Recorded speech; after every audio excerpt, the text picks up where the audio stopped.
What is up, everybody?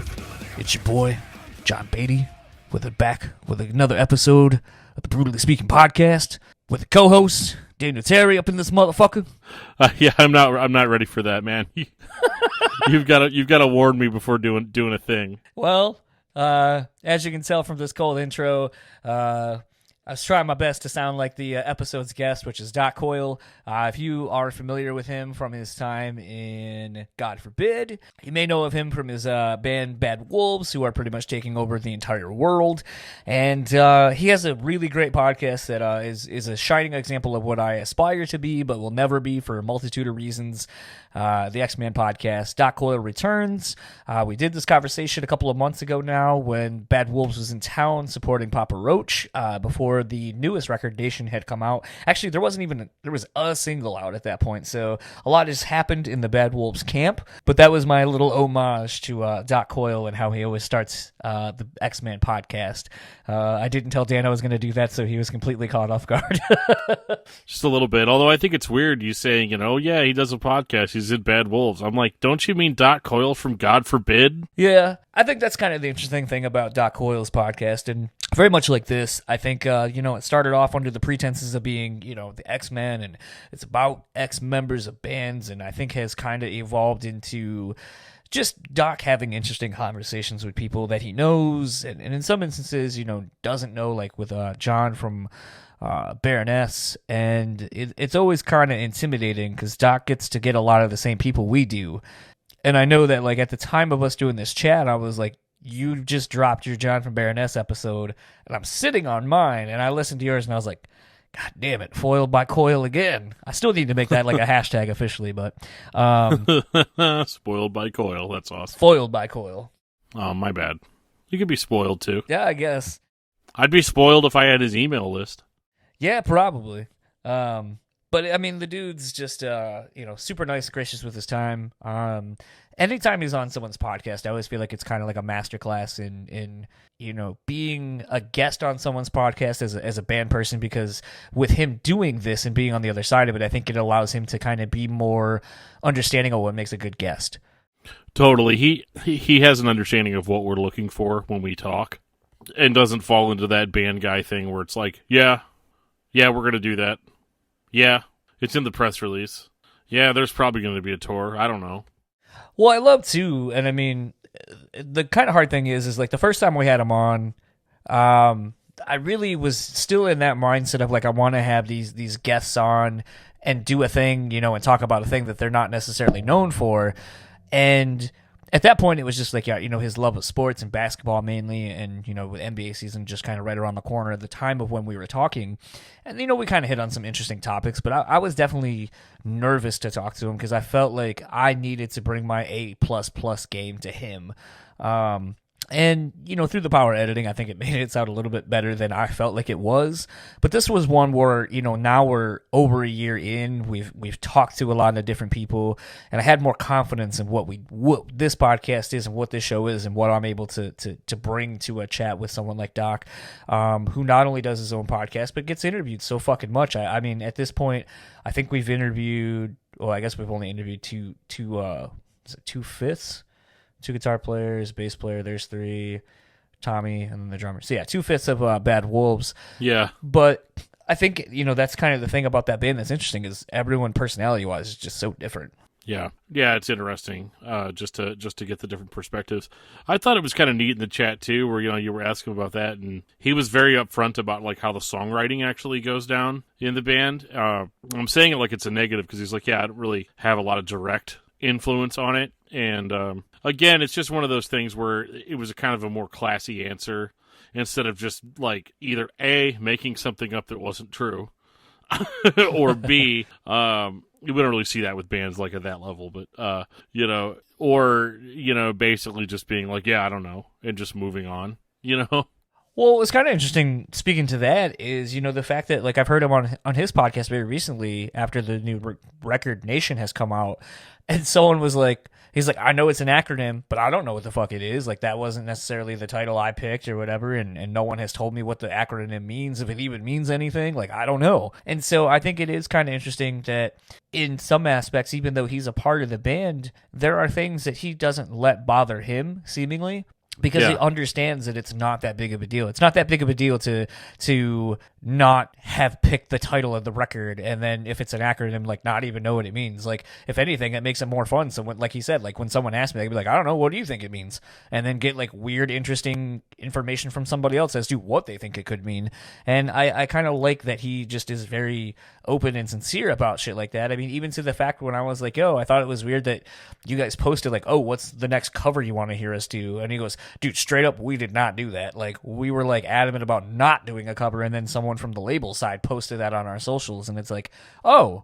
So, I mean, it's like, that's not a typical answer you usually hear from someone. Usually just be like, oh, we were trying to just gauge the interest of the fans, or I don't know. But, like, the fact that he was like, we had no hand in that whatsoever, it's like, all right, like, that's not the answer I was expecting, but interesting to know that you kind of were on the same perspective that a lot of us were thinking, like, yo, why the fuck do you need to do another cover? Yeah, no, I get that. And I totally understand, too, that it would have been their perspective to not really want to do that, because of just all the horrible names you get called. But at the same time, you're going to get called those names anyway. So, at the end of the day, when you're on that level, you have to be plugged into what, maybe people want to hear or what people expect, to a certain degree. I mean, I'm not one of those guys who thinks that you just owe your fans everything. But at the same time, if you want to keep doing well, you have to give people the thing that they want, Absolutely. Well, speaking of the thing that I know people want, it's probably the conversation with Doc himself as opposed to hearing us bullshit. So without further ado, this is my conversation with Doc Coyle, and we'll talk to you afterwards.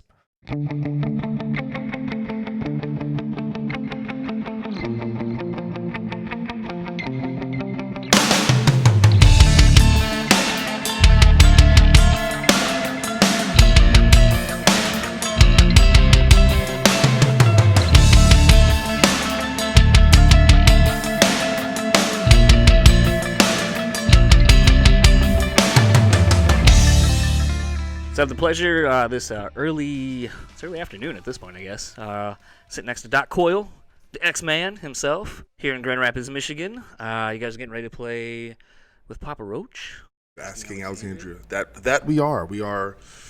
Yeah, we're kind of near the landing area of the tour. We're it's about a 5.5 week tour, and I think we have about 12 days left, something like that. I feel like you guys are just constantly on the road, so it probably just feels like you blur from one tour to the next. Yeah, well, this year's been strange because technically, our main cycle ended in December of last year, but then we kind of been just we went to Australia in January, or was that February, excuse me.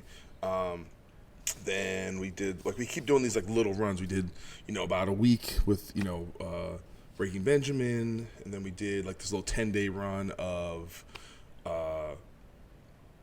festivals and off dates. Then we went to Europe and did festivals, and then now we're doing this, and then so it's been this weird thing. We're touring, but then we have some time off, and then we're touring, and then we have some time off.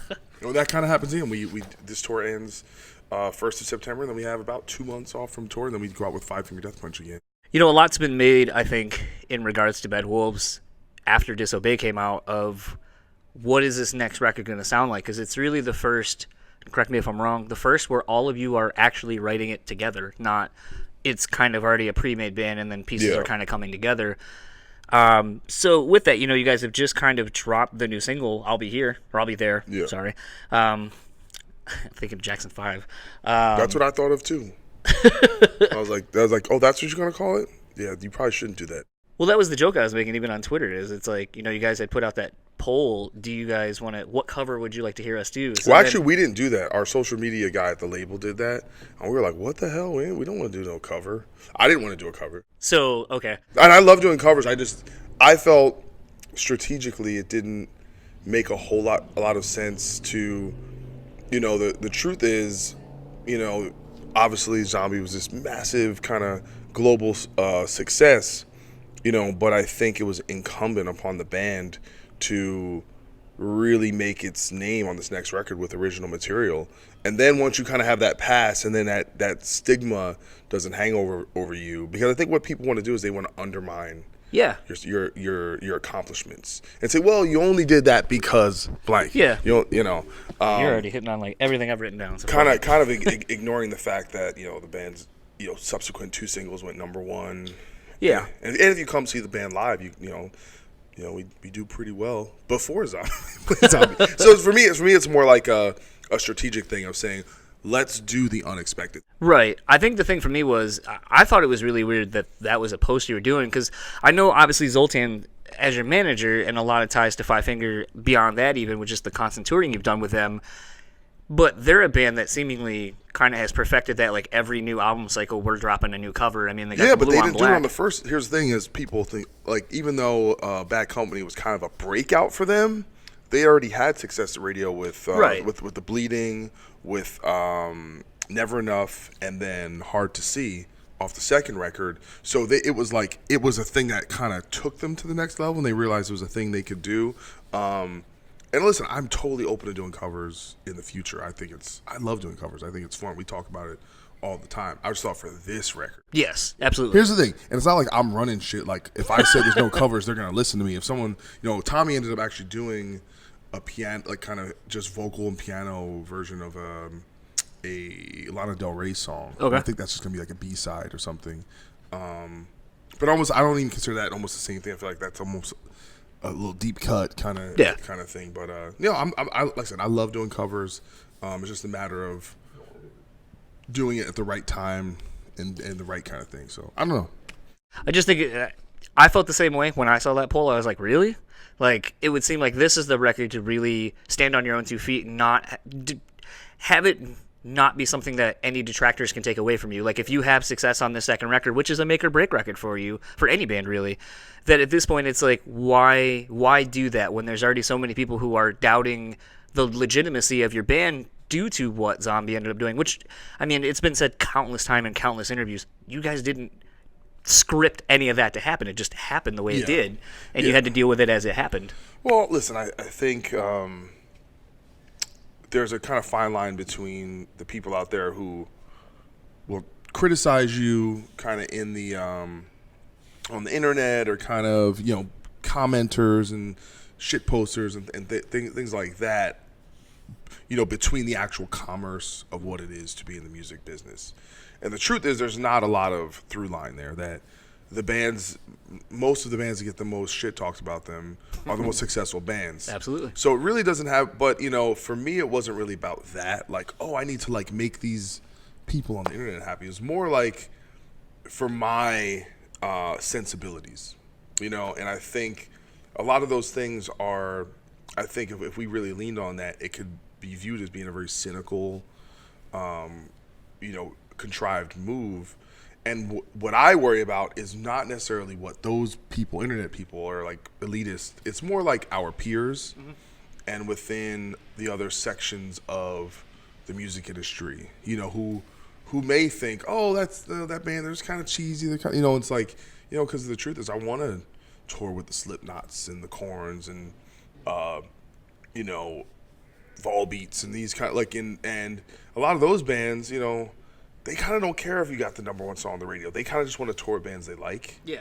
And so I think part of that is really putting your foot down and kind of saying, hey, this is what the band is, So with this, I'll call it a lead-off single because I don't really know. There's not been really a mention of an album or when it's coming out or anything, so I'll just call it a promotional single of sorts.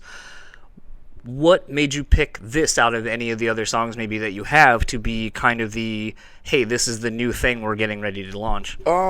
It's I think if we were going to play the record for anyone and we're like, this is kind of, here's what's happened on the new record, it's the first song I would play. That kind of gives you a better sense of, the heaviness, and also like when it comes to the hooks on the record and the melody and stuff, that it's just a lot more direct. It's, it's not, that first time by the time you get to the second chorus, you're already kind of in, you know, and I think it's just a kind of a crazy sounding song. It's really, you know, maybe from the outside looking in, if you're kind of someone who's not into the band, maybe like, oh, this is fucking, they're doing that rap thing and they're fucking doing, oh, here comes the chord, like, but no, like musically, there's a lot happening with that song. It's pretty technical, and just I think it's very interesting to listen to, and I think something that kind of slaps you in the face. I don't know if it's just because I've been so ensconced in my Howard Jones episode that's dropping tomorrow and blood has been shed. Yeah. But the intro to that, and then the way it kind of, that riff carries throughout the song, really reminds me of Call Waiting, John Doe, that like panned part that they have in the beginning of that. I have to go back and listen to it. Actually, like, I had nothing to do with I'll Be There, so I can't really take any credit for it. Take all the credit. You're the only one on the mic right now. No, I don't like it. I like to take credit for my crap, you know. So I'll let you know which tune, when the record comes out, I'll let you know which tunes I was involved with. Fair enough. Is there a sense of, and this is from an outsider's perspective, but obviously with this being the first thing of the collaboration process of all of you being involved in writing music, was there a little bit of like, from your perspective of like, man, I know I've been playing with these guys and I know how to play with these guys, but I really hope that like people don't feel like the things that I'm bringing or everyone else is bringing now have changed the sound of what Bad Wolves was? Well, I mean, truth be told, man, there's not really a whole lot of opportunity for that. I mean, John is still at the forefront of the musical side of things, and Tommy is, you know, really has a big say in kind of how songs are structured and what material makes the record. So the truth is, the rest of us are still on the periphery when it comes to the contributions songwriting wise, you know. So it's like, for me, I really tried to sit down and work on stuff that I thought would work for this band and write for this band's sensibilities, you know. And then, you know, and a few of those ideas got used, and me and John sat down and worked on a couple songs, and me and Chris sat down and worked on a few songs, and then, you know, some of that stuff got used, some of it didn't, and, you know, but ultimately, like I said, it's gonna be Tommy and John's kind of main thrust as far as who's kind of running the show. So I'm there, but I still wouldn't go out of my way to say that it's like we're the, you know, I went in there and made it my, you know, it's my record or my primary contribution, you know. So it's still, I think, ultimately their vision, if that makes sense. No, it does. I've often wondered too, do you feel you're kind of becoming a hired gun and doing a lot of stuff with other musicians that aren't, you know, a band that you started, like with God Forbid? Do you feel that has really helped you step into this role in Bad Wolves? You know, it's, I guess, in many ways, I mean, I never really view myself as like being like a hired gun per se, and especially with this band, it's not like that. It's just that I think organizations have a hierarchy, right? You know, one way or the other. Hope I can hear there's a lot of ice being shuffled around. It's bar time around here, I guess. Do you want to take a break or? No, I mean, the thing is, I'll probably edit while you're talking, I'll just push you up. Yeah.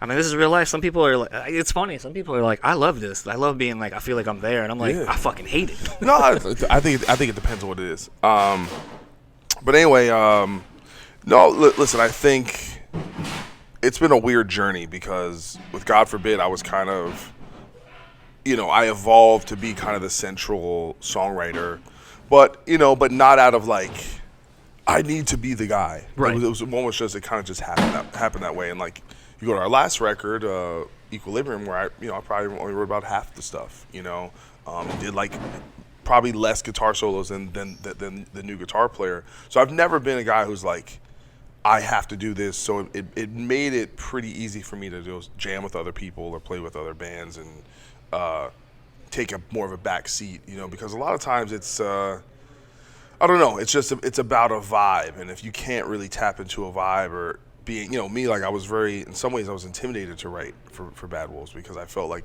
they did such a great job. And it's not that I didn't think I could write a good song. It's like, can I write a song that's good, that sounds like this band? Right. So that, you know, so that's something I've been trying to develop. And, you know, for me, I feel like I've answered that question pretty well, and I think I can. I've learned to kind of trust myself a little bit more, but we'll see. It's unfortunately, I think the downside of getting kind of a lot of A personalities or people that have a dominant mindset creatively is that, not everyone's gonna get kind of their way with things, which I think with a lot of bands like this, you get people doing a lot of side projects, doing stuff, and find places that they can actually express themselves. And there's always going to be, you've heard with every big band that goes through a rough time, it's like, this guy's upset because, this guy's doing too much on the record, or this person, and it can be a frustrating process. It can, I think the thing that's been rather interesting about the band seemingly is just, everyone's so tenured. Everyone has been through the rigmarole already, so it doesn't seem to phase you as much. But I do wonder if going into this record, at this point in your career, with what you've done, do you feel a greater sense of what this record needs to accomplish? Yeah, listen, I think the truth is we've been out on tour with headliners that have thrived on a really major level. Much bigger than the bands we looked up to in our previous bands. When we were coming up, it was like, oh, Lamb of God's the big band, and Killswitch is the big band, or this, these other bands. And truth is, these open up for the Five Fingers and the Shinedown. Like, these are like platinum arena mainstream acts, and it's so when you're kind of looking at that, you're like, clearly that's where you want to get to. Right. Obviously, it's not going to happen overnight. But I think from an ambition standpoint, our main focus is, all right, let's make the record that can keep us on that trajectory. Because we know we have all the kind of tools to get it done. But, ultimately it's about, like, when you tour these bands, you're like, song after song. It's like hit. And it's, and so, and we're in a weird, somewhat of a weird place because we're still really heavy, and we want to honor that, and we don't want to just, okay, we're going to become this radio rock band. Well, have you had to, sorry to cut you off, have you had to deal with the, like, I know Killswitch going all the way back to End of Heartache, we'll even say, where they had to take out some of the double bass, some of the, like, the growly bridge section of the song and so forth to make it formatted for radio. Are you guys even starting to think like that, where you'll go back and Tommy might retrack a vocal that's less aggressive so it can be played on radio? We did that for one song, but not like there's two versions. Radio edits, I guess is what they're called. Yeah, it's just, here's the thing. Truth be told, we're a much different band than Killswitch Engage. That's a band that's more or less doubled down on being metal. And despite the fact of having very catchy choruses and very hooky songs, they made a choice, several years back to just do what they do, but they're not going to alter what they do for any format or for radio or anything like that. And we're a different band. We're a really heavy band that writes songs for the radio, and that's just a different lane. So, that gives us really a lot of leeway that on our heavy songs, they can be just heavy. And they could, and because we have material that's meant to cross over, and we have material that's meant to just be a fucking metal song, Right. So no, we haven't had to compromise too much or say, okay, it's more because the thing is, when you can do a lot of things, sometimes it's not even watering it down or making this just like what works for the track, Kind of switching up gears because I don't necessarily want to keep talking about a single off of a record that we don't even know anything about. Something I've kind of focused on quite a bit, but I love the diversity of the answers I get. Obviously, this band takes up a lot of your time, and then you do a podcast as well, and somewhere you find personal time, and something that has been kind of present on some of the podcast intros is just fatigue and burnout. So on my podcast. Yes, on yours. I deal with it. I don't really talk about it because I don't feel like anyone gives a shit about me complaining about something I choose to do. But given how much you have on your plate, how do you not get fatigued, and how do you find time to be a person that is separate from the two entities that you have? One, I'm not someone who's like afraid of relaxing. Some people I think don't really know how to shut it off, and they can't. When they're like, oh, I'm gonna take some time, they're still looking at their phone and trying to work. So I'm pretty good at just, hey, I'm gonna go on vacation. I'm gonna take a couple days off. But I think for me, burnout was, and for everyone in the band, was really prominent near the end of last year. And it was like we all kind of hit our breaking point because we just toured so long with no time off. And I think for me, even recently, if maybe I talked about it, it was just I'm the kind of guy where I just tend to say yes a lot. Right. And so it was one thing kind of after another. I was riding a real kind of tightrope of like, okay, I have this much time for this, and then that's when I did the Mark Morton gig and went and did like Shiprock and things like that, and then then home, and I'm at home and I'm doing little things here, and so it's I don't know. I don't really have it figured out per se, but I just try and you're just kind of keeping all the balls up, and and I think with the podcast, it's it's always there. Like, okay, I gotta keep it, even if it's not every week a show comes out. At least get a couple out a month, every couple weeks, because the truth is, I'm lucky enough to have an audience enough now that really seems to care and get a lot out of the show. And there's still like just a lot of things I want to get done with it, and conversations I want to have. What's something in doing the podcast as long as you have, with the diversity of the people you've had on, what's something that you've taken away that has surprised you the most about doing it?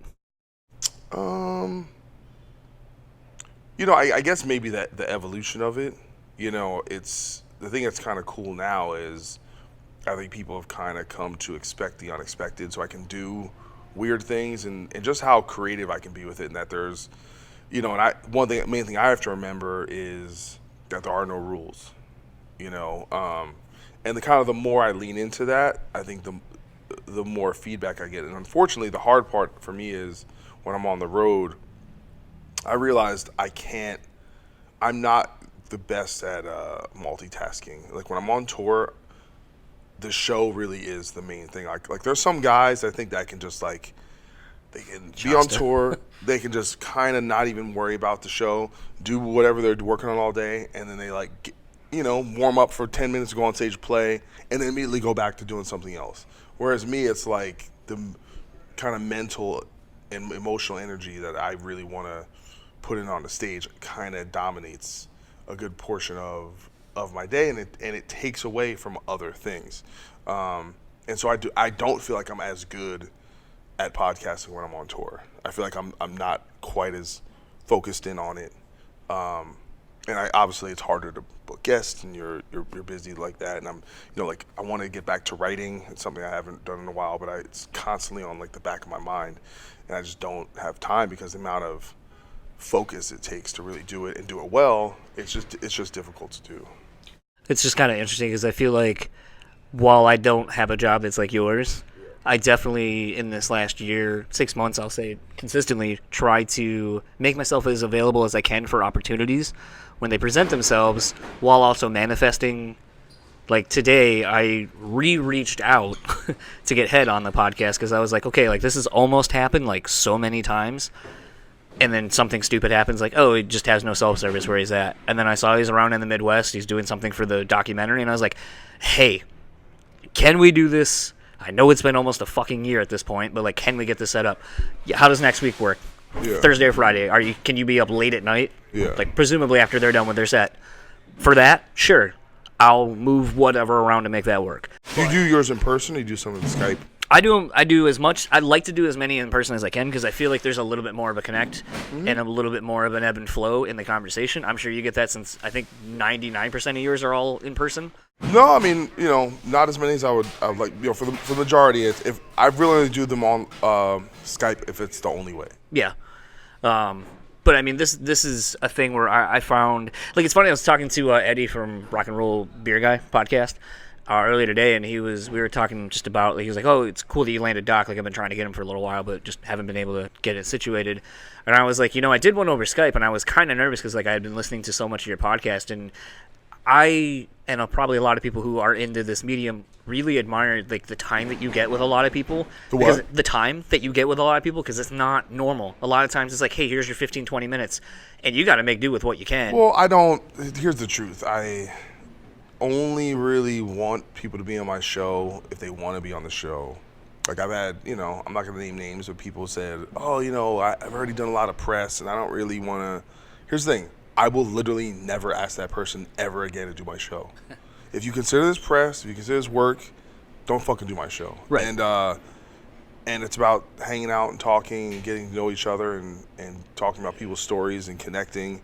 If you're not down with it, and if you consider like just another like, oh, I got a 6:30, just don't do my show. And it sucks because I think those would be good conversations, but and maybe there's just the timing is wrong. But I've noticed a lot of people who kind of, are a little up, have their nose up in the air about my show. It keeps getting bigger, and the next thing you know, they're like, hey, what's up with that show? All of a sudden, and that kind of happens sometimes too. So I don't really worry about it.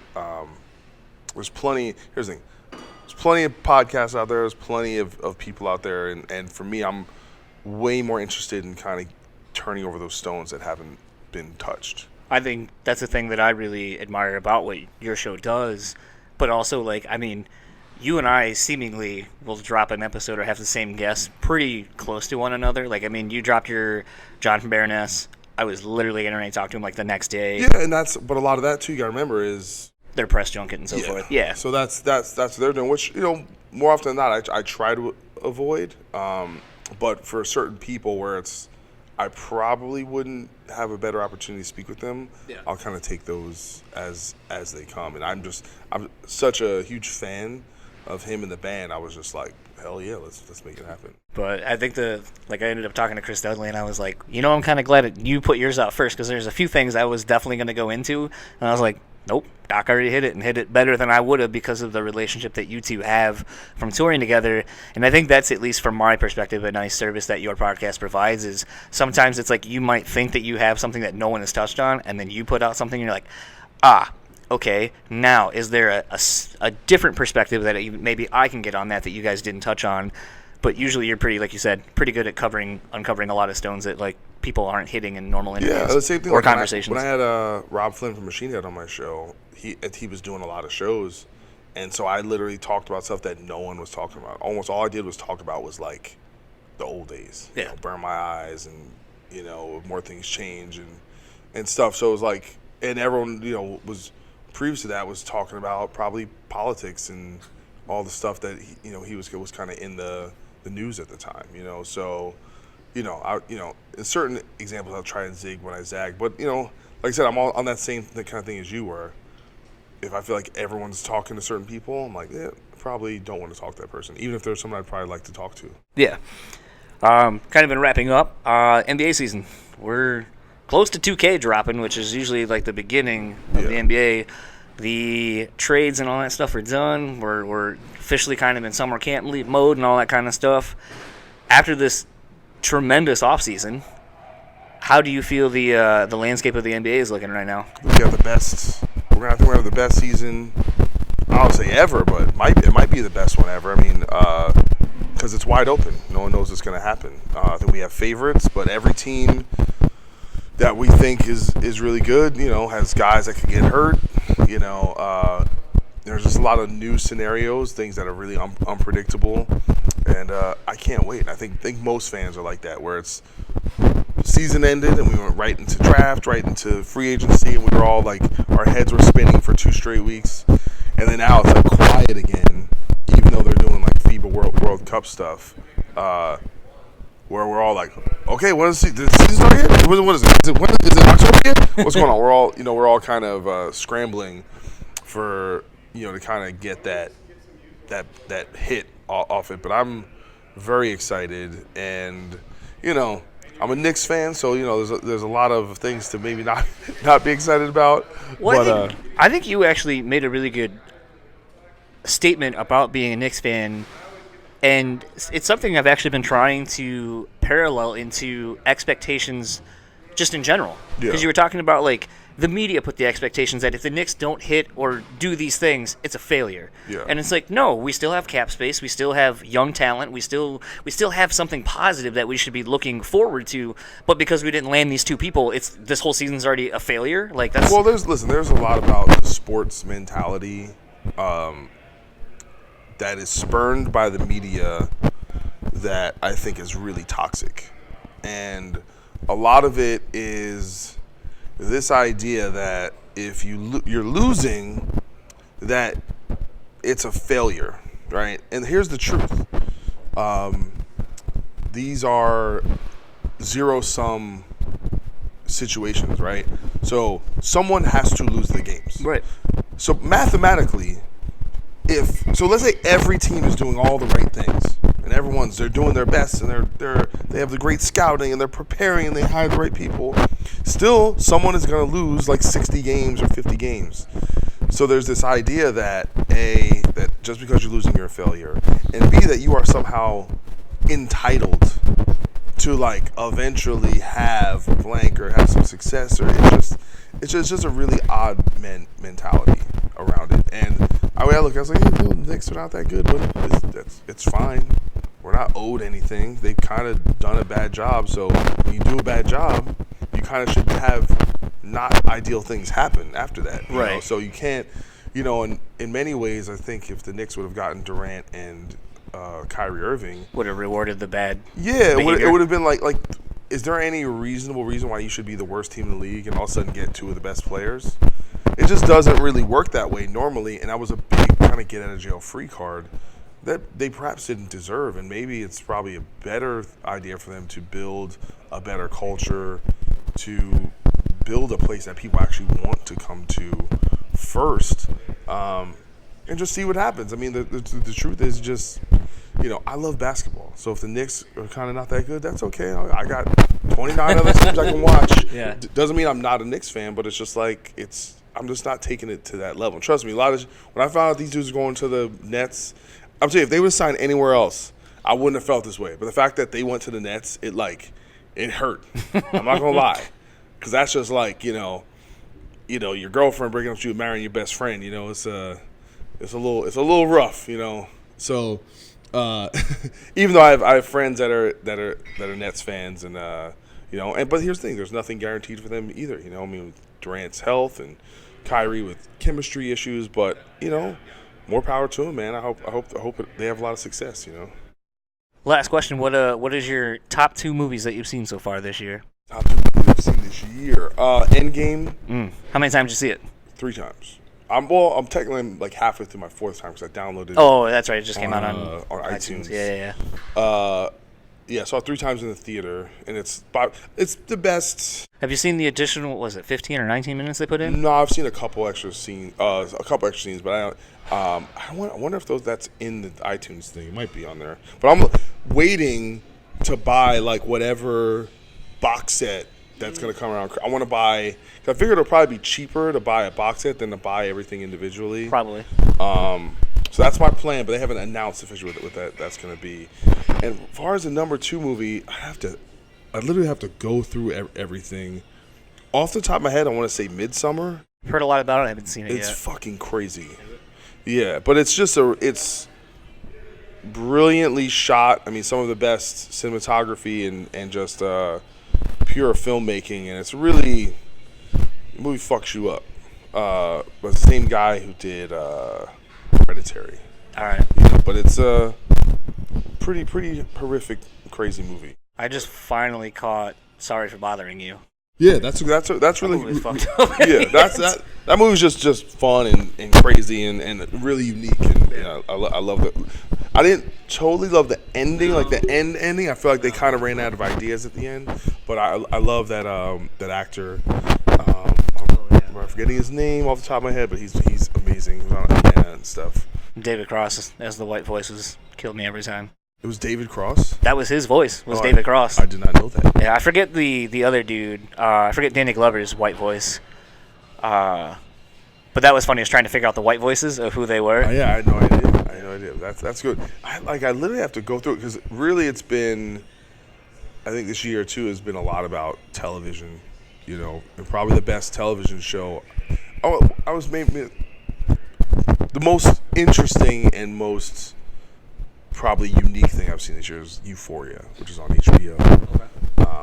That's, I think, a really brilliant show. I'm waiting for season 3 of Ozarks. I think that'll be good. Yeah, there's a lot of stuff that just came out that I haven't watched. What is that? Mindhunter just came out. New season of Glow. Succession is starting up again. So people think, oh, you're probably on the road. You have a lot of time to watch shows. For some reason, I'll like on a day off. Like I watch that show, The Boys, the superhero show. Yeah. I like binge that on 2 separate days. But a lot of times, it's like by the time you lay down, you just fall asleep. So. And then, lastly, where can people find you or the band online? Me, I'm at .coyle, DOCCOYLE. I also have a website, which is not updated right now, .coyle.net. And then the podcast is the X-Man, EX-Man. And Bad Wolves, pretty much we're badwolvesnation.com. And then at Bad Wolves Official Instagram. You look up the Google. I think everyone's more or less easy to find. And then we can expect a God Forbid reunion next year? I don't know about that. It's listen, I'm like I said, friends with everybody. It's just I'm so busy, and like I said, no one's really knocking down our door. I mean, if E-Town can do 1 show a year.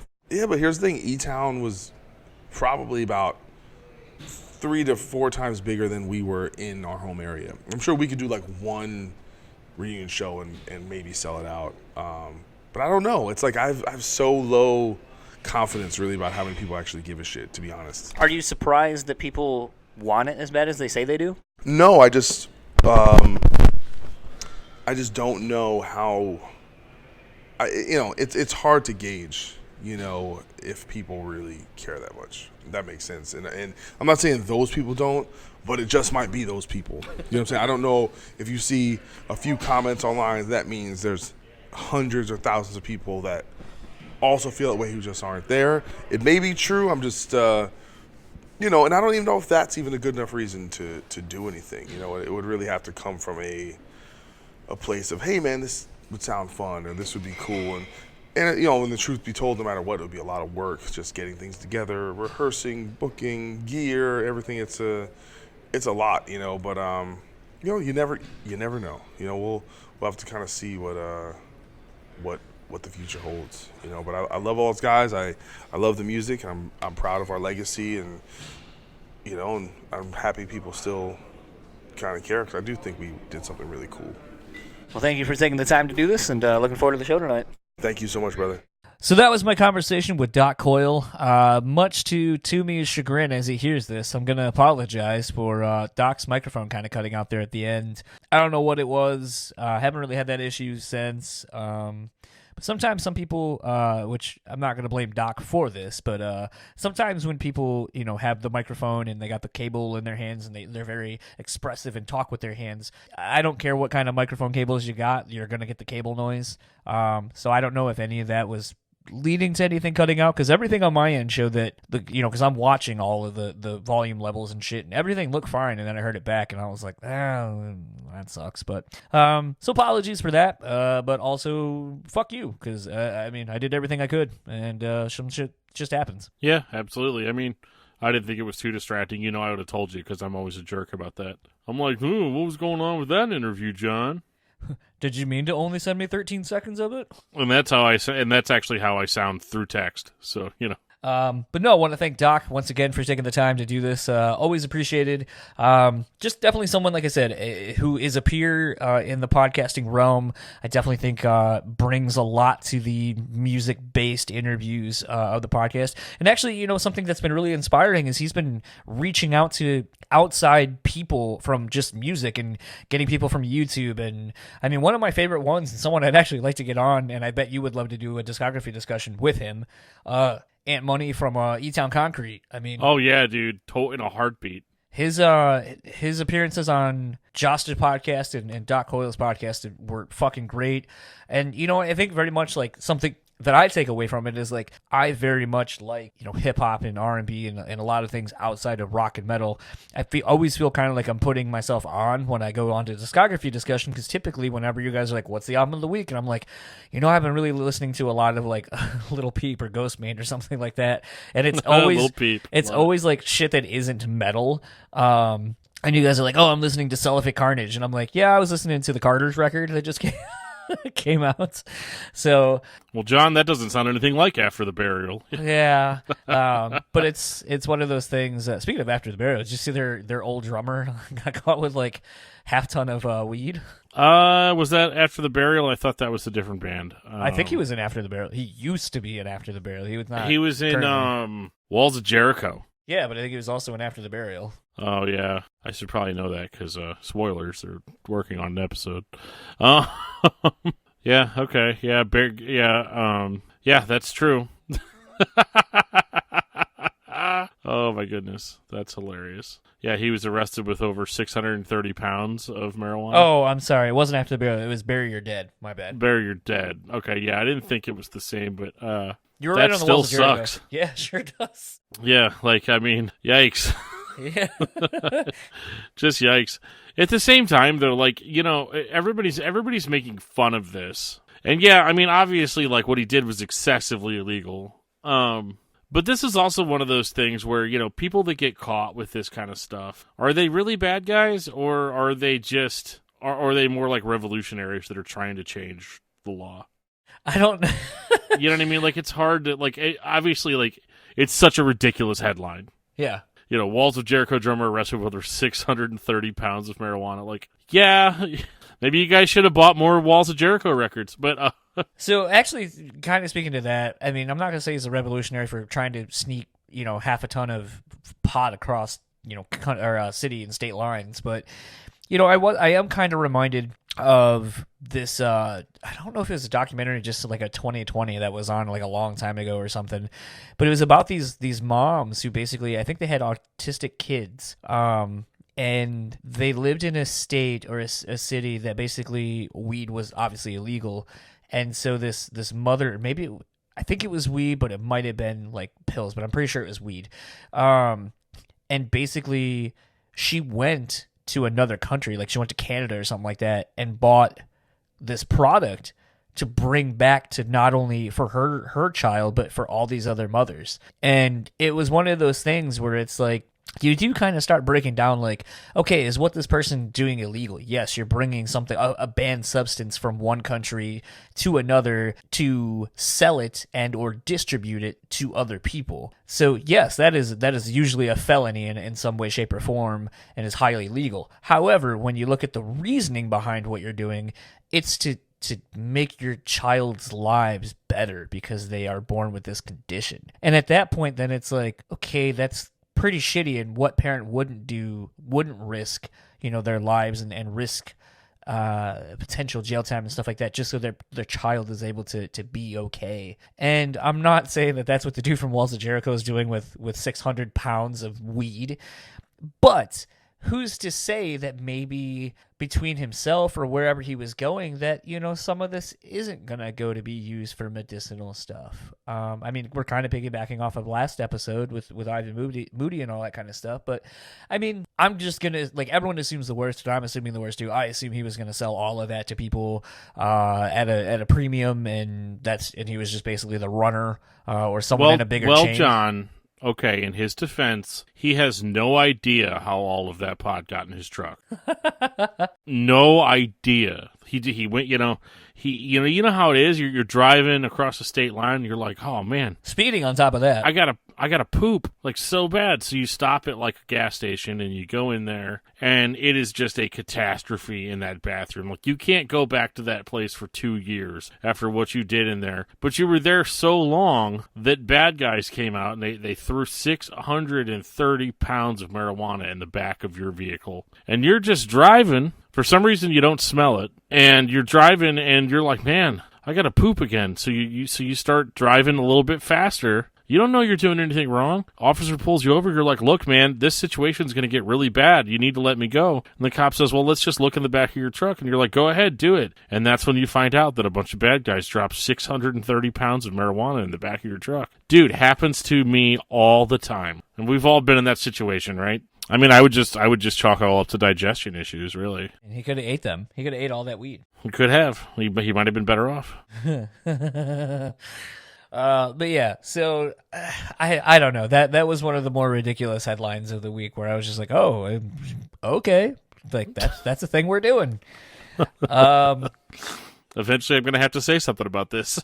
Yeah, I'm going to hit on two things that kind of coincide. It is kind of interesting because at the end there, I asked, will we ever get another, God forbid, record or a reunion show? And I think it was kind of sincere that he was like, I don't know that people want it. Which is interesting because I have seen quite a few people recently comment on some of his stuff, like, yo, when's a God forbid reunion happening? And which parlays into my next thing. I guess we're getting Rage Against the Machine and My Chemical Romance. Yeah, I mean, I can't say I'm like super stoked about either, but that's a thing that's happening. Rage Against the Machine maybe a little bit more than My Chemical Romance, and that's not just me being like metal, like I like My Chemical Romance just fine, but the thoughts never occurred to me that I needed more. That's just where I'm at with that band. They came, they did, I liked it, the end. I largely feel the same way about Rage, though. But as I've gotten in trouble before on other podcasts for saying, I think Rage Against the Machine is a just fine band. I don't necessarily understand why all the hype. Because it was a bunch of white people making that music. Oh yeah, that is how rock and roll as we know it was born, isn't it? All right, I won't get any more political on this podcast, but but yeah. So I mean, we got a couple of reunions on deck. Maybe we'll see a God forbid reunion in the near future. So definitely a band I always wanted to see and I never got to. I think it's a shame. I think they're very much kind of in that Shadows Fall kind of thing where I think they were a lot better than people gave them credit for initially. And it took them going away and people having time to only listen to the records for them to realize, like, fuck, I fucked up. Oh, I will definitely take a God forbid record any day of the week. But all of that being said, we're going to end this episode as we always do with the plugs and all of that kind of thing. So if you would like to keep up with Bad Wolves, you can find them on Facebook, Instagram at Bad Wolves Official. Find them on Twitter at Bad Wolves. Go to badwolvesnation.com for all the Bad Wolves going-ons. If you would like to keep up with Coyle, it's pretty simple. Coyle, Instagram, Twitter. Check out his podcast, the X-Man Podcast. New Bad Wolves record, Nation, is out now. Apparently no one knows what the acronym stands for, but there it is. Well, as long as it's better than Nation by Sepultura, I think we're okay. That's a deep cut. Derek Green's going to kill me one day. And if you would like to keep up with Metal Nexus, you can find them simply enough at metalnexus.net, Facebook at Metal Nexus, Instagram at metal.nexus, and Twitter at metal_nexus, and Dan will tell you where he can be found. I can be found infecting most parts of the internet. You can find me on Twitter at DiscussMetalDan, Facebook under Daniel Terry. You can find my other 10,000 podcasts at discussmetal.com. You can send me an email at discussmetaldan@gmail.com, and I will actually probably for real respond to it. So, yeah, let's get them emails in. Let's do it. If you would like to keep up with all things this podcast, you can find us simply enough at BrewSpeakPod on Facebook, Instagram, and Twitter. Find us over on YouTube. If you would like to check us out on that medium, we have some videos up where they are applicable. If you would like to support us monetarily, head on over to patreon.com/BrewSpeakPod. If you would like to support us non-monetarily, which most of you enjoy doing, it is simply enough. Rate, review, subscribe. However you are listening to this podcast, I'm sure there is a button off to your right or left that will allow you to do one of those things. Tell us why we suck, because we're gluttons for punishment. And if you would like to keep up with our show sponsor, The Bean Bastard, you can get some delicious coffee over at thebeanbastard.com, Facebook and Instagram at The Bean Bastard. I have a box coming soon full of a bunch of coffees, a bunch of blends, a bunch of different stuff that I haven't tried yet because I am all out and I decided, you know what, winter's coming, so I should probably drink more coffee. So again, head over to thebeanbastard.com. Let them know that we sent you from over here at the BREWtally Speaking Podcast. And for the BREWtally Speaking Podcast, this is John. And this is Dan. And this is us telling you we will see you all next week.